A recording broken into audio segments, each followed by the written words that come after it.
The wind blows wherever it pleases. You can't tell where it's coming from or where it's going. You can only hear the sound of it. So is everyone that is born of the Spirit of God. Have you ever heard of the wind getting tired? Have you ever heard of the wind running out of breath and gasping for air? This just goes to prove the power of the mind as it relates to achieving anything great and of significance. Do the work you love and you will never have to work a day in your life. I bet you may have had that quote before. It gives us this sense that if we do work that we love, it will be easy and we won't have to experience pain. It's this kind of thinking that has made some of us to view pain as an enemy, to view pain as something that is ungodly. We have probably done something to offend God. We are so afraid of pain that our first reaction is to avoid it completely. We are quick to forget that Jesus was anointed without measure, yet that anointing didn't exempt him from pain. He was most holy, yet he knew pain. We need to be careful not to associate the presence of pain with the absence of God's grace in a person's life. Do you want a pity party or do you want to fulfill your potential? Because you can't have both. Why? Because pity is its own reward. If you want people to pity you, that's fine, but that's all you are going to get. You're not going to experience any significant change in your life. You're not going to see your life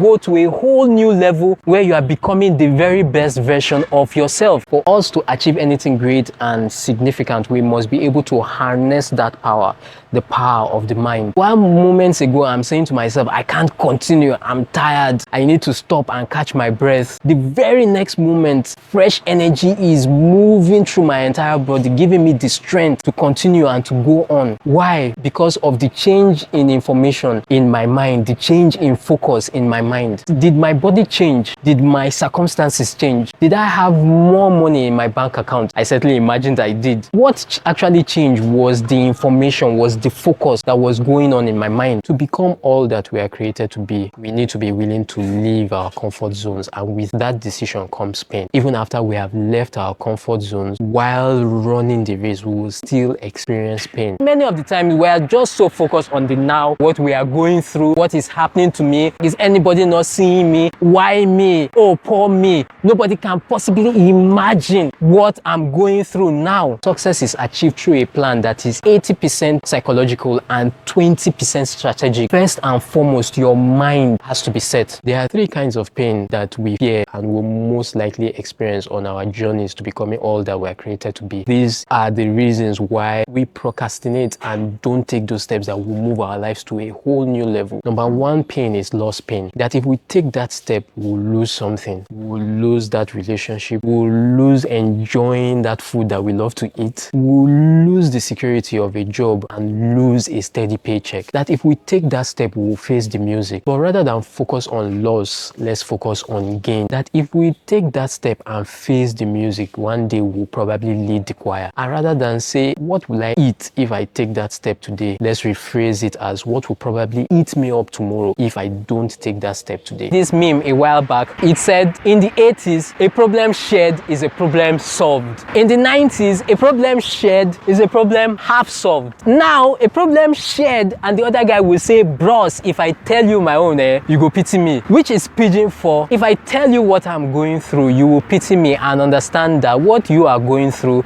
is small fry. Like suffering is a competition in which the winner is the person with the biggest and most unique challenge. The journey of no excuses is an internal trip. I remember the story of this high jumper who wanted to scale a certain height. Every time he would do his run up to the bar, get to the bar and hesitate or run under the bar. He was about to give up that particular height as unscalable until his coach gave him these precious pearls of wisdom. The next time you make your run up to the bar, imagine throwing your heart over the bar and then your body will follow. Whatever the mind can conceive and believe, it can achieve. Number two pain that we fear is process pain. That the process will be hard. That it will be hard to wake up at 5 a.m. to exercise, to do something new at this age. Now the truth is, it's definitely going to be hard. But rather than see the process as something we have to endure, let's view the process as something we get to enjoy. Because the process will never leave us the same. It will cause us to be stronger, better, improve, and give us an inspiring story to share tomorrow. No matter how big the challenge we are facing is, there is definitely somebody going through and facing something bigger. And with regards to uniqueness, what makes us unique isn't what what we go through, but how we choose to respond to what we go through. It's not about what happens to us. It's about what are we going to do now that it has happened. While strategy is great and important, no strategy or hard work can help a mind that isn't set. It is the mind that is set, a mind that believes, that will go all out to find a strategy that works. Number 3 pain that we fear is outcome pain. That after putting in all the work, all the effort, things will not exactly pan out as planned. That the grass isn't greener and we are no better than we were when we started. This is one pain that we really fear. Will everything make sense? Will everything matter in the end? Will I matter? I have found the words of Steve Jobs to be helpful here. We can't connect the dots of our lives looking forward. We can only connect the dots of our lives looking back. There's only one thing we can do, and that is to trust